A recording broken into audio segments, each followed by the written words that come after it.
Oh my gosh. I think I froze.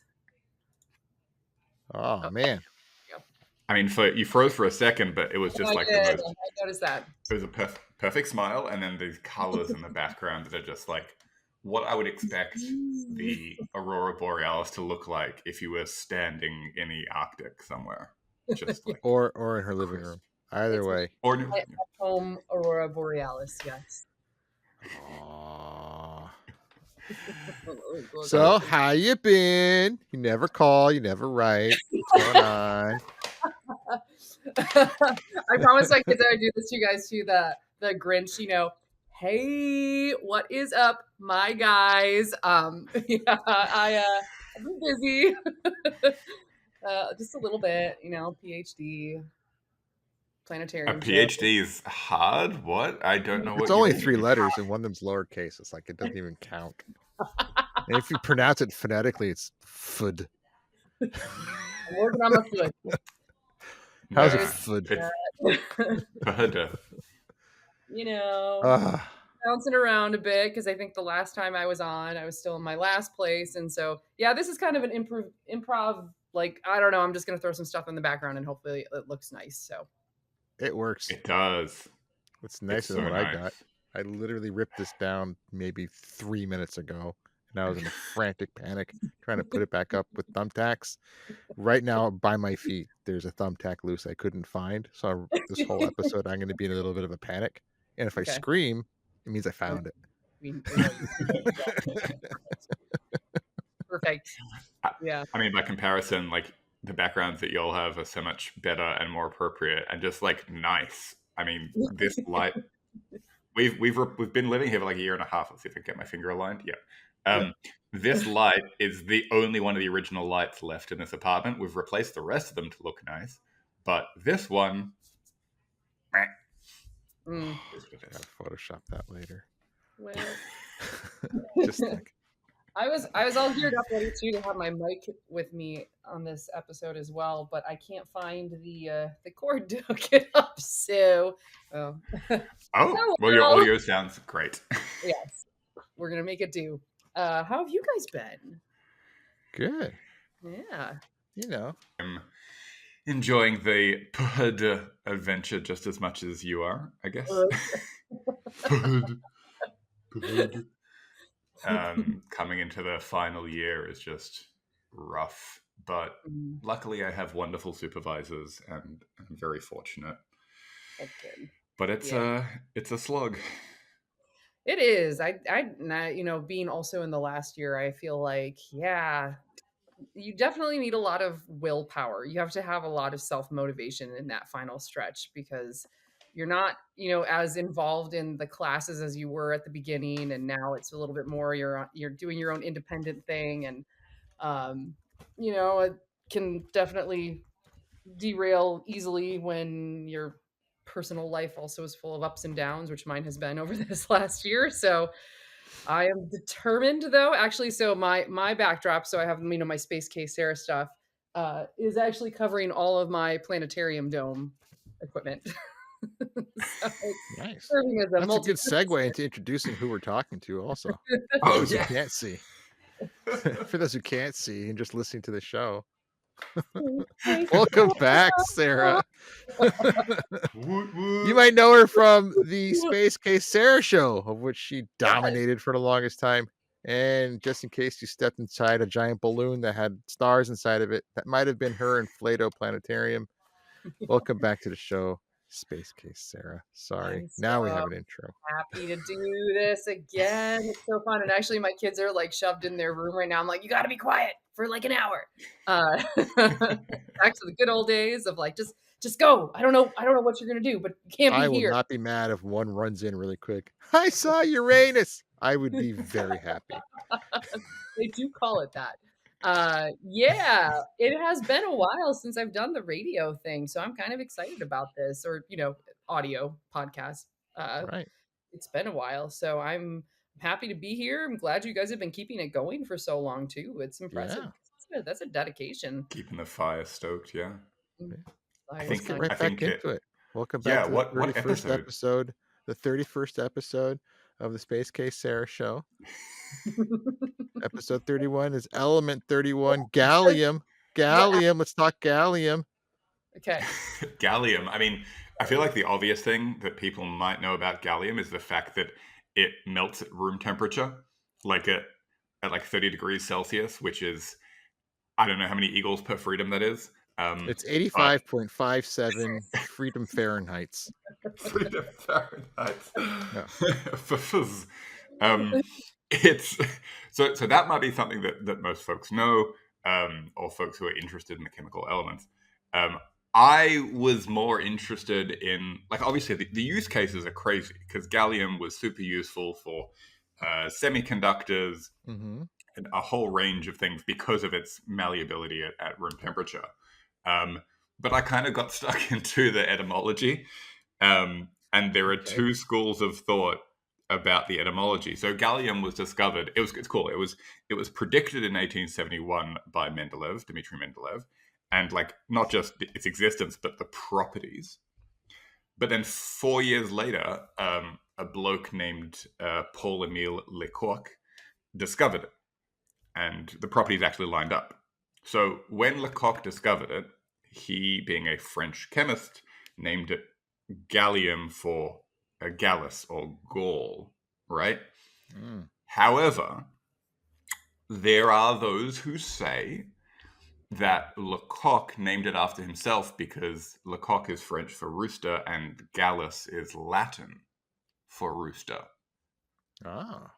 Rooster? Yes. You? Okay. Yes. Okay. I thought we were going Wow. somewhere way different with that, but we're No, no, no, no, no. Wow, my notes didn't have that. He named it from gallium from the Latin name for France, which is Gallia. Yes, exactly. So that's the And that has to the do that means mainstream. rooster as well. Nice. Did In you Latin, know it means rooster. Yeah. that he identified gallium first by its spectral lines before he isolated it? Yeah. It's nice. ultraviolet spectral lines, right? I don't know about that. Spectral lines. You guys are the foods. I'm just some guy in California. I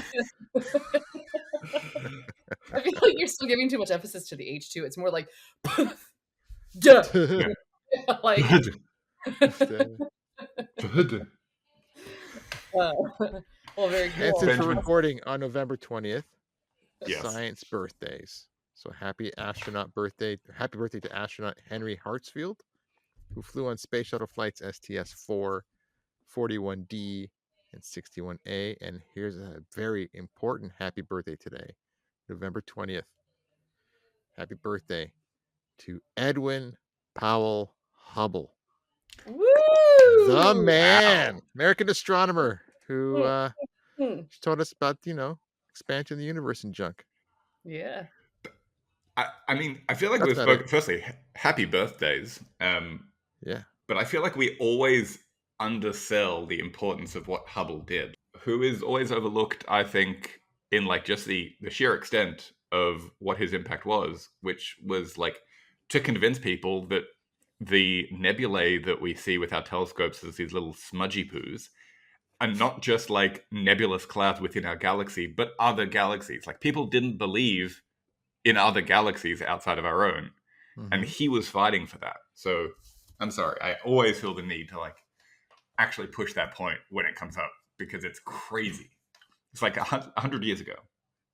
And he's most important for the fact that he's named my dog is named after him. So I feel like that's the most important fact that we all need to know I right think, now. yeah. Sorry, I should. Yeah. Yeah, what I I said was second most. yeah, Hmm. I named my dog after the astronomer Hubble, not the space telescope. I have to always clarify that too, even though, you know, everyone goes like the telescope. I'm like, no, like the astronomer.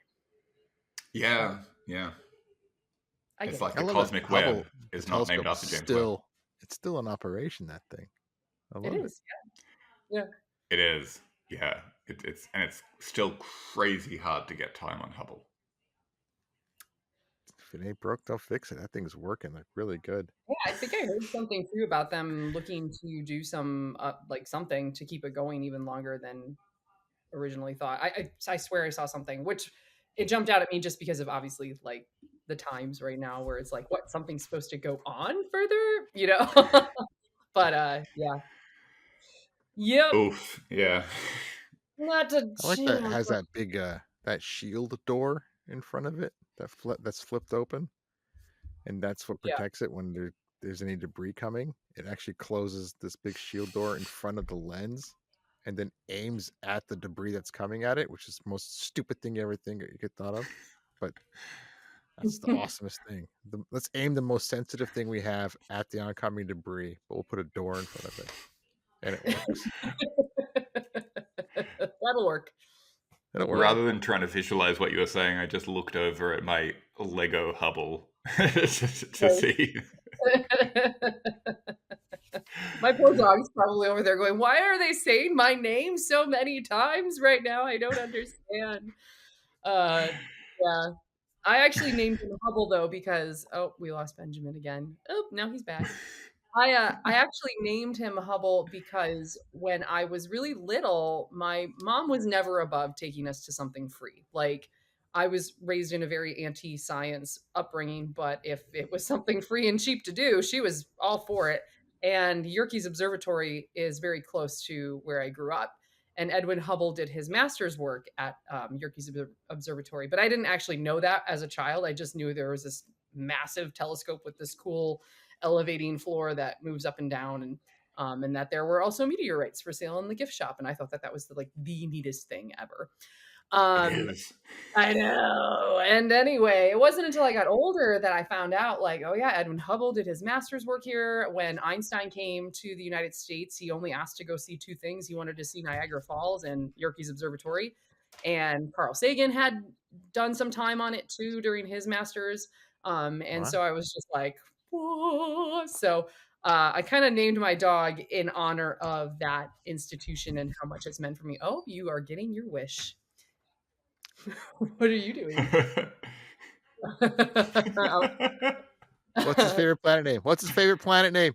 It's Miles. What's your favorite planet name? Saturn. I'll take it. Good planet. It is a good planet. It's a fun one to take in the dome shows too. So, yeah. True, yeah. I didn't get to see Yerkes when I was in Chicago recently, but I got to see the Adler, and that was pretty spectacular. You should have let me know. I could have hooked you up with some VIP tours and stuff. I wanted to. there. It was hectic. I Yeah. that. Yeah. Well, the minimum, next time if you're ever in Chicago and you want to go to Adler, let me know because I'm friends with everyone there and would definitely be able to give you some nice little VIP experiences. But Yeah, no, we had the conference at Adler downstairs. Oh, Yeah, so I would we could just roam around for free oh, so through all the cool. sections. Okay, I wanna very go. cool. Super nice So people. fun.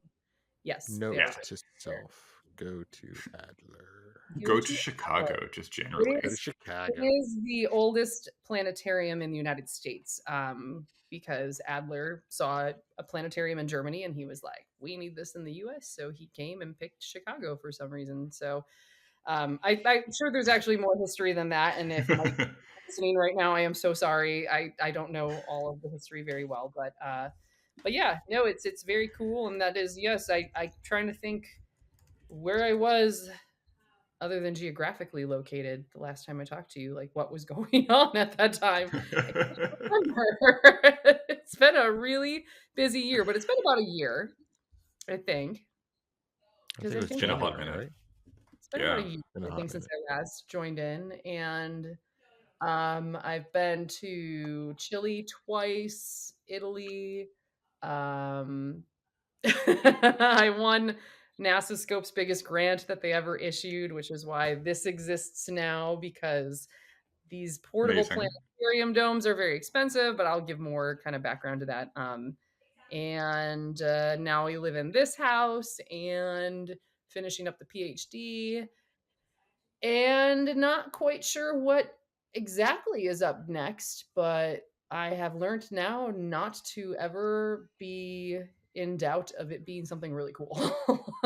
So it just seems like that's just what always happens for me is that I can't tell what's going to happen next, and then something pops up, and it's like, well, that's kind of amazing. So, uh, yeah, but yeah, All amazing. all amazing. Well, so I'll give listeners context. So, I kind of I teased into it. The part of the reason I stopped was I went and sailed on this 2-month ship expedition to a really important place for astrobiology. And that is the science that I primary focused on for my science communication. So they wanted a astrobiology minded science communicator to be an onboard communicator. And I'm not going to lie, the first the first expedition I sailed to go on was one that was supposed to go to Greece and go into the caldera of like off of Santorini, and I thought that sounded like way cooler. So that was the first one I requested to go on, and they were like, no, like come back for this one. So I got that expedition, and it ended up just changing literally everything for me. So literally 3 days after I get back from the Azores, which is where we ported in and out of, which is islands off the chain or chain of islands off of Portugal. I was in a meeting with NASA Astrobiology Science Guild, and they bring in a group to come and talk to us called Open Space. And Open Space is based out of the Natural History Museum in New York City, Mhm. where they are basically they're funded by NASA to what they call design the known universe, and they will write these like scripts out, and then you, the user, because Open Space is free, anyone can use it. You, the user, can download Open Space, and then you can use these scripts and these programs to like do outreach. And so they were showing us like we have one for astrobiology, and before I could even ask, though, they were like, but we don't have anything that's ocean related. And we went to on my expedition a really important hydrothermal vent field, and they were like, "We don't have any hydrothermal events, anything like that." And I was like, "Oh darn, that stinks," because that would be kind of cool for what I did. And then someone from the NASA Scope Grant program was popping up in my chats, and she's like, "You could write a grant with Open Space and with NASA Scope, and you could put the Lost City in this planetarium show." And I'm just like, "Okay," not knowing a what this means and what I'm getting myself into. Um, so I first found out that these portable systems are prohibitively expensive because in my mind, I just like Googled really quick, like, how much is a planetarium or like a star projector? Like I don't even think I knew the right verbiage to Google it. I'm just like, how much is this? And Amazon tells me, oh, this is only a couple $1,000s. And I'm like, oh, cool. Okay. So, I write this really meager budget, and I don't know who let me go unchecked like that because somebody should have been like, whoa, just so that's not what they cost at all. Um, and then I, came up with this whole concept of putting the vent fields in the program, and we were going to add the ship, and like anyway, I won the full grant. I'm so excited, but then immediately, some people kind of were like, by the way, these portable systems run anywhere from $30,000 to $50,000, and I'm like, oh, hmm, Aha. that's not going to happen. Nope. Not on the And plan. and then I also got kind of panicked because like the software is free, anyone can download it, but Mhm. I will say that there is a learning curve. And then Yeah. there's an even steeper learning curve to operate in a dome because it's such an immersive experience that you can make people sick. Like it's like if you move too fast, it's too immersive. And I realized that very quickly that there's just so many nuances and so many things to learn. And I just was like, oh, what did I get myself into? um, so built this show, and luckily there was a group. Actually, it was the education group from Yerkes Observatory who, when Yerkes shut down for a little while, they went off and started their own educational nonprofit, and they had a very old portable system that they were like, you can use it whenever you want, but let it be known that the projector is from 2006, I think it was, and that it's a little rough with with like the luminance and modern programs and stuff, but Mm. something is better than nothing. Yeah. Um, so built this, started practicing flying, if you will, by taking the dome out to the public schools in my area. That took off like wildfire. And then I got to debut my show at Hayden Planetarium last summer, which was amazing. But we all kind of walked away with a sense at that premiere of like it just could have been a little bit better, like just a little bit, because the underwater world was also incredibly challenging to design, because when you think about The depth, when you right? think about a camera going down, yeah, I probably talked about this the last time I talked to you guys too. When you think about a camera going down, it's just shining light on that one little column, that's that hydrothermal vent, and then everything's black behind it. But that just didn't transcribe very well in the dome. We did the best we could with what we had, and so left that kind of going, oh, like wish it could have been just a little bit better. And so then in the fall of last year, maybe it was around winter time, I can't even really remember, there around the fall time, there was an announcement that they were going to do these jumbo super grants just for education and outreach, and I was like, huh, okay. All right. And it was substantial enough that it was like I could write into the budget to get a new upgraded dome projector and system for myself. And we could do some really cool stuff with maybe partnering up with the JPL lab. And so this all comes together. And, then this year has been nothing but strife and ups and downs. So, all comes together, submit this grant, and then this is when suddenly like all funding gets paused for a while by the Trump administration, and then it just was this like roller coaster ride of like, is this happening or is this not happening? Is this happening? Is this not happening? JPL's having these layoffs, and we're not sure if they're going to do any outreach on their end anymore. Just ups and downs and ups and downs, and then finally it was coming down to the wire of deciding who's going to get these grants.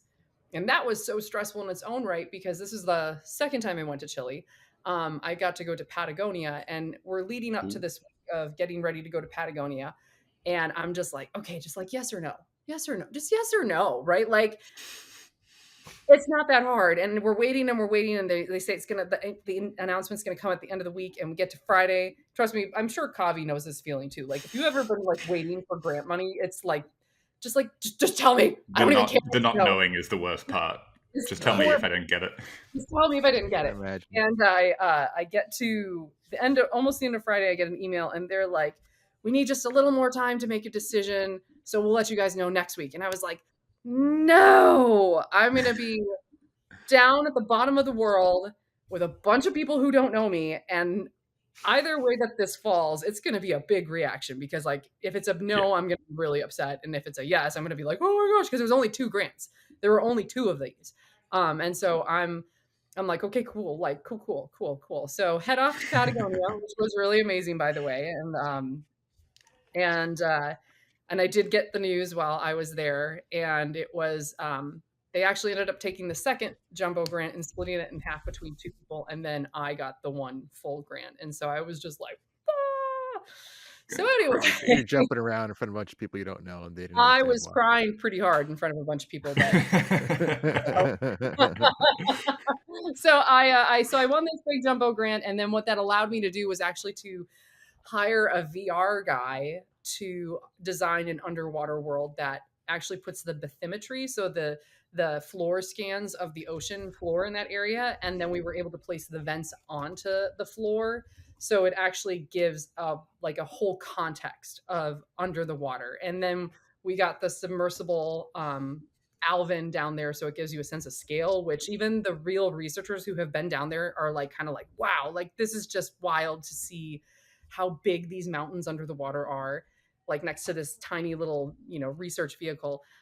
It's just so cool. It is so much better. It's like 2,000 times better.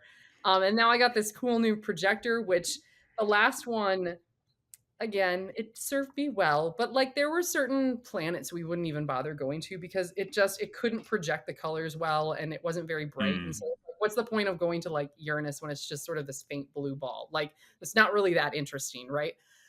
Now this one, it's just like, whoa, it's like, even when we first set it up in my living room and we practiced projecting on the ceiling, my son was kind of taking us around, and we get to like Mercury, and I'm like, what? This is like so mind blowing, like how good this is. And we're not even in the dome yet. So anyway, then has all been just so significant that it's actually translated into my PhD, because my is Good. and, and communications. And one of the things that the last, couple of years of doing these dome shows in these schools that has stood out to me is how, again, it's really, really immersive how powerfully this hits even little kids and big kids, everyone. I have people leaving the dome and they're literally having almost existential crises because it's such an immersive tool that really makes you feel like you're like in space and you're there. And I was Right. like, this is just amazing. I've done so much astronomy and like sidewalk astronomy, and showing people the moon is awesome. But this has something even more to it that I can't quite.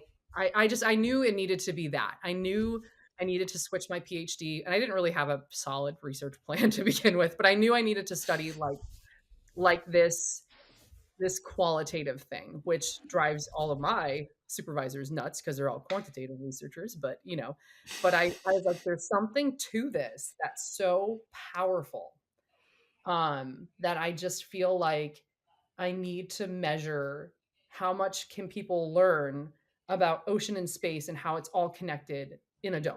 So that's kind of what my PhD is about. But so like I literally am going to be like living in this thing now for the next.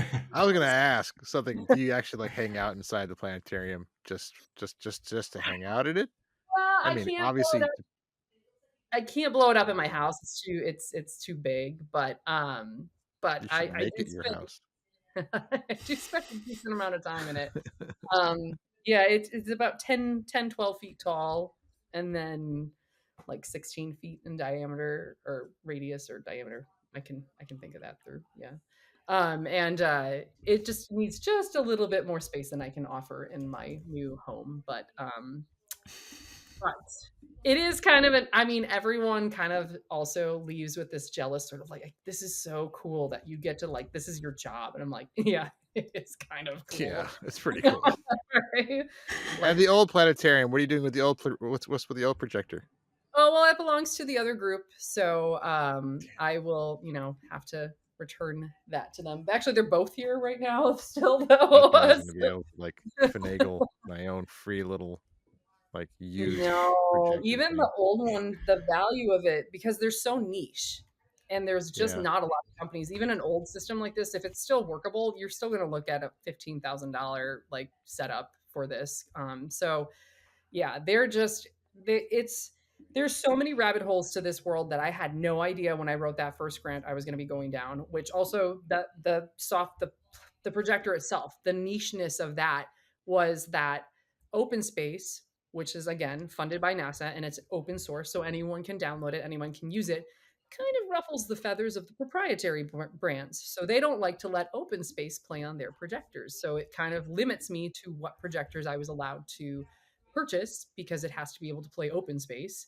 And I'm Right. not going to name the name of the company, but there's a certain one that's very, very popular and does not like to let open space run on it. And yep, just so weird. It's so weird. That's Like, very weird. So yeah, that's quite sus, as the kids say. us indeed. Nicely Yeah. done, Benjamin. Very Thank you, thank you, smooth. thank you. Oh So, my gosh, it's so amazing though. I feel like every PhD is always going to be an adventure, and it's always going to it's never going to take you on quite the journey that you expect it will. But I feel like Love it. with yours especially, both the um, kind of intellectual and physical journey has been so unique and so cool. Oh, quite it has. literally. I mean, that's been a constant on the shows. Everyone's academic journey is just this wild ride of who the hell knows where I'm going to go next. And yours is quite literally all around the world and lugging around this massive amount of stuff. It's a workout. Yes. It's a Yes. Yes. Herculean PhD. That's what the H is for in her PhD. Yes. I Hercules. I sorry, the guy, okay. They do that all the time. The gentleman who lives across the street used to be a firefighter, and if the fire trucks go past, they always honk, and they just honk right now. Yeah. And yeah, no, I yes, definitely have been um a lot more physically active this last year. If you followed my journey, if you know who I am, you'll notice that suddenly she's talking an awful lot about CrossFit.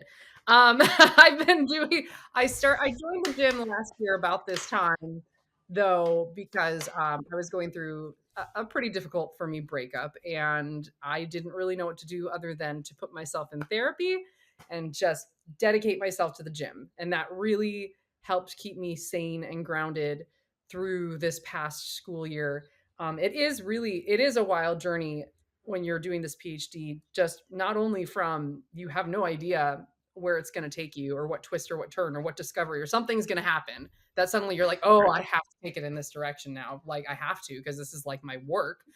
But then for me, at least, also it was very much a very personal journey over this last year of just kind of reclaiming myself and figuring out where I had some weak spots of things that I needed to address in terms of um, just things that I had kind of been ignoring and avoiding. And so CrossFit was really helpful in that because for me, what I enjoy about it is, first of all, it's pushing me to a place that I would never do. I would never go that hard on my own, right? Like that, I have people that are holding me accountable and it's making me do workouts that on paper, I'd be like, absolutely not. But I do them now. Um, but it's also just that personal challenge of me facing me on that day and that morning, and just I just need to get through this workout, and it's me facing myself. And there's something very healing about that, as cliche as that sounds. No, it makes sense. Yeah. It makes sense. And like maintaining things, like trying to work towards both better mental and physical health, I think is healthy, for lack of a better phrase. Yeah, absolutely. But it has helped so much with lugging this stuff around. I'm not gonna lie. That box, Yeah. I can't see it right now if you're listening, but there's a box in my backdrop that's the old projector. And I used to have to take the box apart, take the projector out, put it on a car seat, take the bottom out, put the projector back in, take the top and put it on because it was so heavy. I just couldn't do it on my own. Now I can lift it in and out of the car on my own. So, Nice. like those like And throw in 10 real feet. world, yeah, like victories also you're like, okay, that was worth suffering that one workout because now I can actually do this on my own. And yes, so it really has actually helped a lot with lugging all this stuff because it is so much. Nice. You lugged it all to a high school recently, I saw. I gotta ask, what's the difference between showing this kind of stuff to high schoolers and showing it to like younger kids? You What's the know? interest levels like? How many people are on their phones and don't care? Well, yeah, that is one thing. I would say first of all, in terms of something that kind of took me off guard was honestly how kind of almost uniform a lot of the same things click no matter what age you are going to. And then I Nice. started experimenting with that with more higher level concept things. So for example, I used to not do much of like icy moons of like Europa and Enceladus, Jupiter and Saturn's moons with like the little ones because I just was like, kind of a stretch. They just want to, go see black holes. I swear to God, like every single child was like black hole. I want to see a black hole. But the crux, the sad thing about open space is that it's based on real NASA data. So I have to be like, I'm sorry, but like I can't take you to a black hole because we've never been to one, and I can't manipulate the software to do something that's not real. But so I tried one time to take some of the younger kids to Europa because that's a really big part of the show that I built is connecting the hydrothermal vents to research of Clipper heading to Europa right now. And I loved this. Like, so I get up to it and I'm like, oh, look at the moon and see all the cracks on it. And like, that's ice. And there's actually like water under all that ice. And I hear a little voice go, does that mean there could be life on it? And I was like, yeah, right. Heck Uh, yeah. so I started to like, if anything, I kind of give the little kids more credit than I should have at the beginning. Everyone, big, young, or old, though, I mean, they love. You love going to Saturn. They love going to the planets that they know, right? Like that's the one thing that you just can't fail with Jupiter and Yeah. Saturn. And then you can't fail by pulling out and in open space, you can pull out all the way to the cosmic radiation. So you can look at the maps that have been Ooh. yeah, you both their jaws dropped just now. You can look at the maps of what we've mapped of the night sky of all these like clusters and and there's like these dark spots in it because we just haven't mapped them yet. And that everyone finds really fascinating when you just kind of pull that scale out and then show like how much there is. Doesn't matter what age they are, everyone kind of freaks out a little bit. They're just like, whoa, the universe is huge, and you're like, yeah, I know. And that's why this program's great, because we can just click Earth and it'll fly us back there, because there's no way I'd find our way back. um, so yeah, young and old seem to kind of resonate to the same things I have found. Amazing. I feel like people feel the same way about rocket launches. Like it always just hits you in a particular way that you can't describe Mhm, the feeling of seeing it, of experiencing it. mhm. Yeah. Yeah, Yeah, It is and that's weird. what I'm saying, like, I started to get very fascinated with for my PhD was just like I had one kid come out of the dome one time, and the way that I do like to end my shows is so I start my show, my standard kind of show. Sorry, I'm going to ruin it for anyone out there. But I start in what is sort of like you're pulled out of the Milky Way and you can see lots of other galaxies. But in the old dome system, because it just projected so poorly, it just kind of looked like twinkly stars. Like you were like in there and looking at little stars. And then we would drop into the Milky Way and then do a tour of the solar system. And so this one kid, um, at the end when I back out and we go back out to the to overlooking the Milky Way, I tell them like, these are all galaxies. Like these aren't stars. Every single little point of light you're seeing is a galaxy, Hmm. and those are like millions of stars in each point of light. And this kid comes out and he's got to be like a third grader, I think he was, and he's just like, I don't know why, but I just felt really emotional when we were leaving the Earth, and it kind of scared me a little bit, like, that was one of those As key a kid. moments where I'm like, man, it's just like it really hits people in this yeah, powerful way, and what an amazing tool to get people interested in science. So the kind of the sweet cool thing for me is you go under the water, you go down to the bottom of the ocean, and you get that sense of scale again when you see these vents on these huge mountains under the water. You're like, oh, the ocean's scary. You know what I mean? Like that's Yeah. what I want. I want you to feel that. And then I want to measure how much more people learn because they're so emotionally tied into it, compared to you just yeah. watching something on a flat screen and you're like, okay, cool, ocean vents and Alvin and Europa and Clipper. But if you're feeling it like that, like how much more are they learning? I mean, I know it's going to be a lot, but you know, you got to research that. It's And so a cool. lot of people haven't. So That's crazy. it is crazy. Crazy. Oh my gosh. Oh, I gotta go one of these shows. You Yeah, that's do. exactly what I was just thinking. You Like, even do. forget about kids who have never seen this before. Like, I've seen this stuff before, and even still, hearing you describe it, I'm just like, yes, She's got please. some I boxes want to go. behind her that just are used to blow It's just, people's minds. I know. It is, and that's part of the secret sauce to it too, and I'm aware of it, is I'm sharing a story that not only do I think is the coolest and the greatest story ever, but I lived it. Like I lived on that ship. Like we're gonna stop at the ship, and I lived on that for 2 months. And I literally live and Two breathe this months. hydrothermal event now. And it is actually I'm working with Blue Marble Space. We're working on a book talking about the Lost City hydrothermal vent, and like we've actually interviewed every almost every researcher on the original team who discovered it. And so that's been Whoa. just really cool because you're listening to all these stories. It's so yeah. So when it came down to like, what are you going to do for your PhD? I'm like, it has to be this. Like, it has to. It's just become so foundational. But like pre sailing on the ship, when I was Space Case era, I was just a science communicator that just really loved space and astrobiology, and knew that there was this cool vent and did not know it would just completely change everything for me. So it's just been wild. I don't know how else to That's describe it. awesome. Yep, Awesome. I know.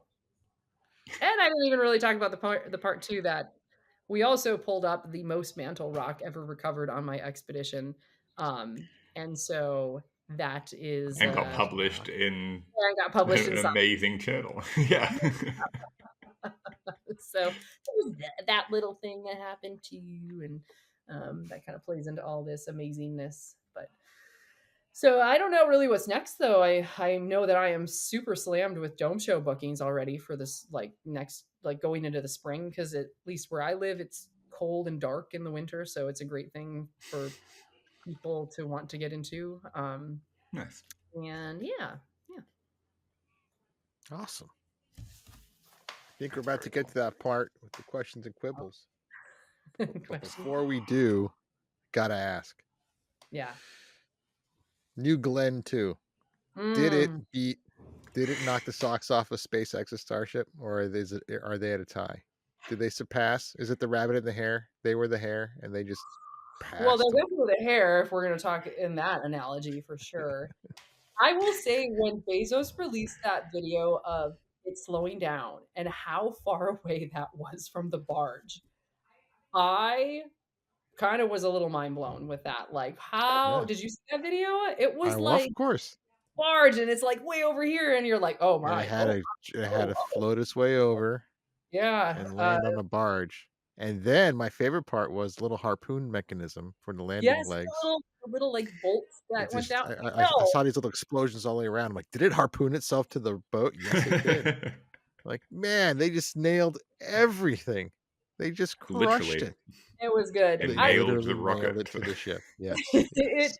for me, I've been a SpaceX fan for a long time, and it's sort of like I don't know, it's like two different brands, and I can't necessarily I don't know. I don't really it is a competition. I do recognize that, but like for me, it's just sort of like cheerleading for one. Okay, now I'm gonna go back and cheerlead for the other one and cheerlead for that one. And I just, personally for me, I'm not like this one should fail and this one should, go. I'm just kind of here for the No, it's rocket not ride. wanting one to fail, but it's just like this Like, one's making all the news for all the years and then quietly, secretly, without launching anything. right. We're ready. It's interesting. It's interesting. We'll see how things progress. I mean, I think it's good though. I definitely think it's good because as we are seeing now multiple times, there are, you know, spacecrafts getting dinged in space by debris, and we have to have more than one company, and we can't also Yep. be waiting around for SLS anymore. I'm sorry, I will be very unfiltered with my thoughts on that rocket, but it just needs to be it's just it just needs to be done. So, but Yeah. yeah, someone can come and hate me on me in the comments or something. I'll make sure to That's note fair. that in the podcast. She hates SLS. uh, but yeah. All right. All right. Well, it's about that time. Questions and quibbles. Questions and quibbles. Round 2 We Round have a for two. you. whole new set of questions for you. Oh Buckle gosh. up, Buttercup. Here it comes. Okay, I'm ready. Okay. Okay. All right. All First right. one. Mhm. What is your favorite book about science? That's hard because I have so many. Got to be a Carl Sagan. Yeah, like I have one on the Golden Records. I'm trying to remember what the name of it is, but it's by Andrew and Carl Sagan, and that one I definitely really love because it goes through everything that's on it and what the logic was to put it on the records. Oh, that Wow. sounds like a good read. Yeah, that's a good one. Somewhere over there, I'd have Okay. to find it. Follow up. What is your favorite science fiction book or TV show or movie? Oh, a movie's easy. Interstellar. I love Interstellar. I'm very excited for the Hail Mary movie to come out. I'm curious to see how that will go because The Martian is a close second. Book wise, Hitchhiker's Guide. It's pretty good. Like that one. Pretty good. That's All pretty good good. answers. What's your least favorite science fiction like book or TV show or movie? Ooh. Um, I don't know if it's like a specific least favorite, but something that I feel like you probably can understand too. The more educated you get into something, the more you see like the things that are wrong in movies and TV shows, right? And it drives you Right. nuts because like I was watching, I think think it was called Enceladus. Yeah, it was like this super B movie, crappy. Just you know you're not in for a good movie anyway. But they're using, like obviously B-roll or something from NASA, because you can use any video from NASA for free or with, you talk to them. And they're using like, I think it was like it was a tiny little resupply rocket. And that's the video you chose to represent a human graded rocket to send people to Enceladus. Like, are you kidding me? Like I'm sitting there just That's like funny. mocking it, and the person I'm with is like, Sarah, it's just a movie. I'm like, I'm not, but seriously, you couldn't have put a little more thought and got, I don't know, a different video. Like you can get any video, you can Yeah, do that, but nope, it was just like a little. I don't even remember what it was, but something small that you're like, that's just a resupply rocket to like the space station. What is this love it. garbage? That's like Neil Tyson getting mad at Titanic because they Oh, just because of made the stars. the stars. They just made them up because they look nice. He's like, God damn it, no. Yes, Of course, it's like that. you'd notice that. It's No, we frustrating. have to let people enjoy things. No. All right, let's talk about letting people enjoy things. Is there a flavor of ice cream that is overrated? Mint chocolate chip. I don't know what's wrong with you, toothpaste loving ice cream Yeah. eater. Like, Oh my god. No, I it's think you're right. I like Oh. mint and I like chocolate and I like those combos, but in the ice cream, I'm just like, I don't think it's that amazing. Like, calm down. I'm not saying it's the best ice cream. And I don't know why I'm suddenly put in a position to have to defend bin chip ice cream, but Because man, you looked offended when I said I was like, I didn't see that coming. Okay, fine. that. you, you look Or just insulted. speaking of a space voyage on hopefully a large enough ship, what would be 3 things that you take with you on a long voyage in space or to another planet? Ooh. Well, definitely something from my children, which has always been my tradition, actually, even going on expeditions. It's actually funny if you look at some videos from the Droides resolution, you can see some of my things that my kids sent with me used as props. So something like Cute. that. Um, hmm, I don't know. I mean, I suppose you want to bring some of maybe your own favorite food. I don't know. Again, this is when you know too much, it becomes problematic because I'm like, Because you're thinking all practical, right? oh yeah, I'm thinking already like, well, so many foods aren't allowed to go to space because they make too much of a mess, and then you can't eat them in zero gravity. So yeah, I'm overthinking it. I don't know. Something for my kids, something that I would like to eat that's space flight approved. That's probably It's weird. not mint chocolate chip ice cream. Yeah. Not Okay. mint chocolate chip ice cream. I really Of like course pickled not. things and stuff. So like, I don't know, probably something like that. And then, um, hmm, I'd bring something also that would have like the smell. Like, I don't know how to encapsulate it, but like the smell of like, after a rain or something like that. Like something to just earth ground me. Um, Mm.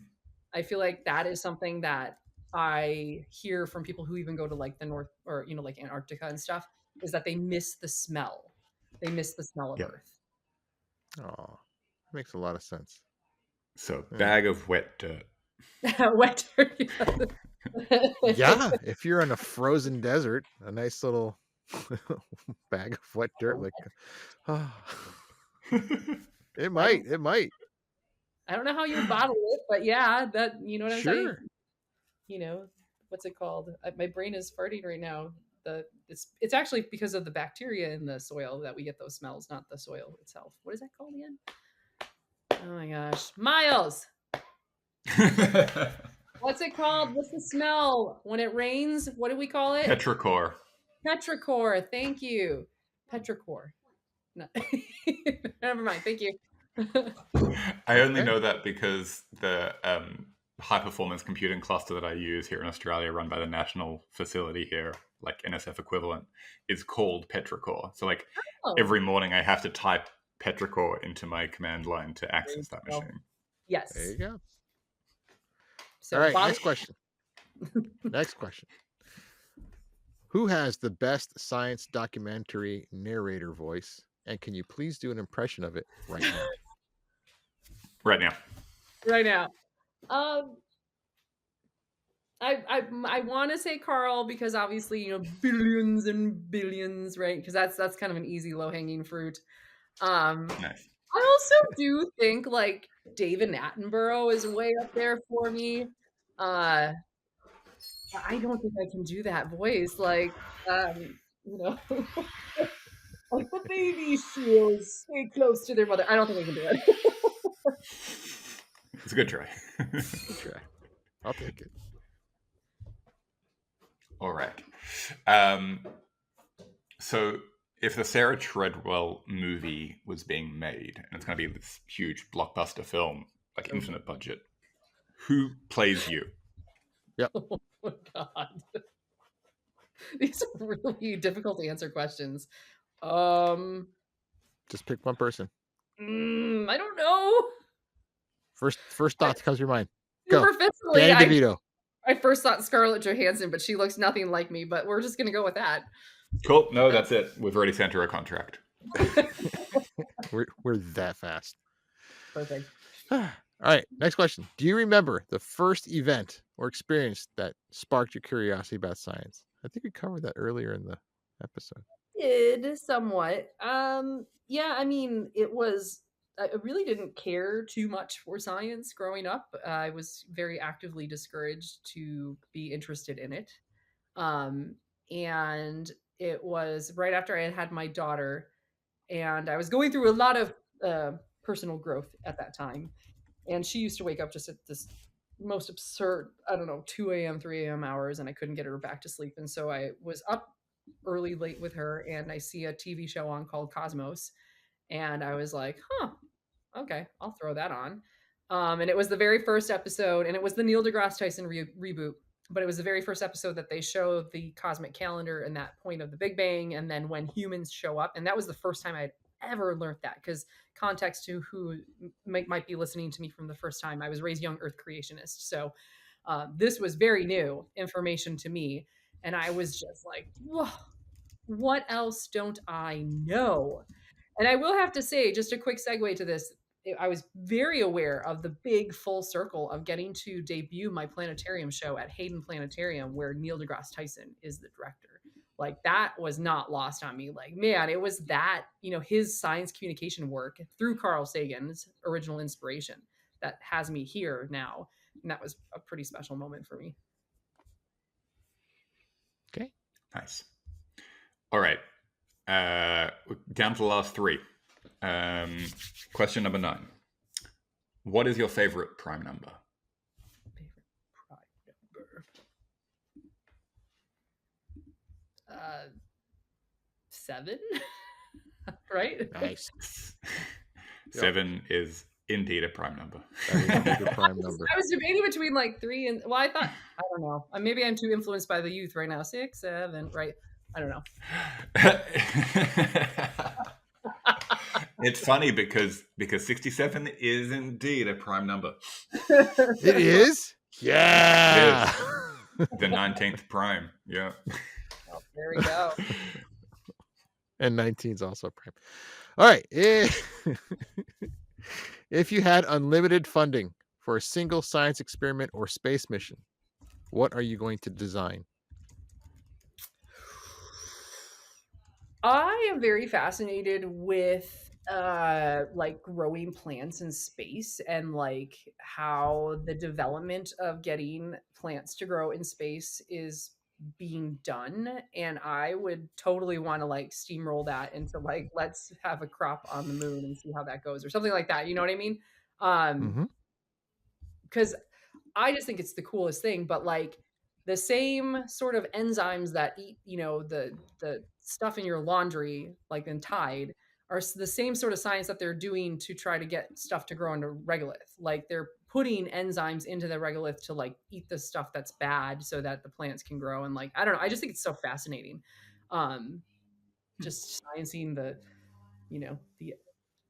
expletive out of it, just like Mark Watney on, so That's exactly where my mind was going. Same. All right, final question. This is the big one. What is the one song that when it comes on, you cannot help but turn it up and sing/dance along? It's like a lot of different songs. First one. I know you're a big music person. I am a Or big the most music. recent. I am a big person right now. Hold on, I have to YouTube it. I listen to Pandora a lot, and because I just like letting it curate for me, right?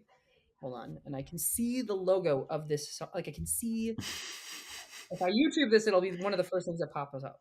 I promise you. Oh, I can't.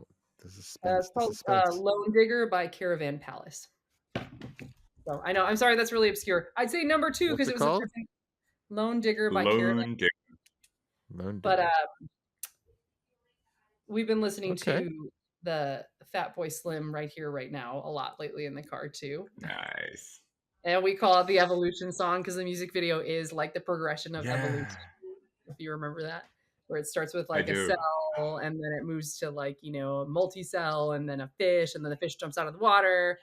So And because of that fish, we have to pay taxes now. I know. Get back in the water.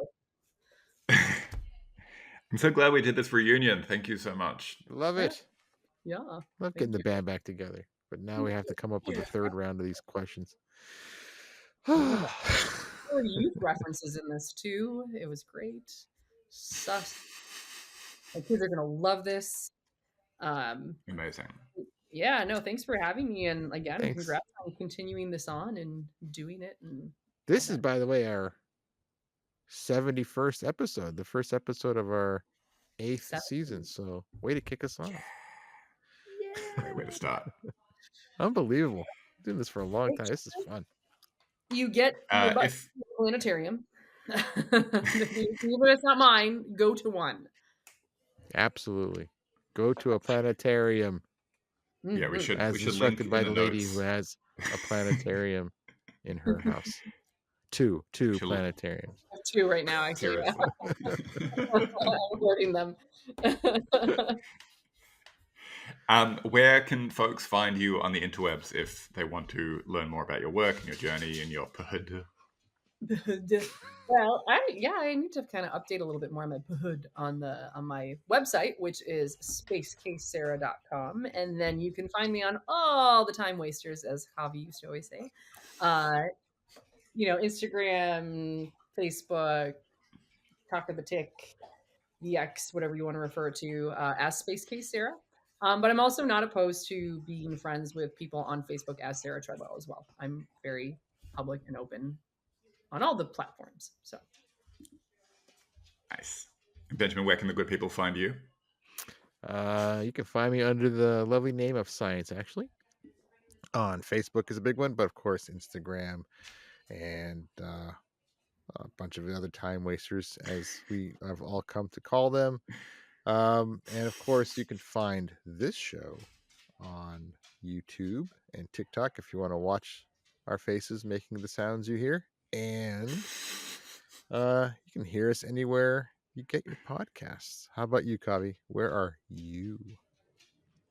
Where am I? I'm in he's Sydney. upside down right now, but Oh, that's it. Yeah. Well, thank you. Kavi's in Sydney. Yeah, folks can find me at Fun Fact Science on all the good social media platforms as well as the bad ones. And please feel free to drop us a message on the socials to let us know what content you want to hear, what guests you think we should have. And we will see you next time on the next episode of Science Actually Presents The Nerd and the Scientist. Whee! Pew pew!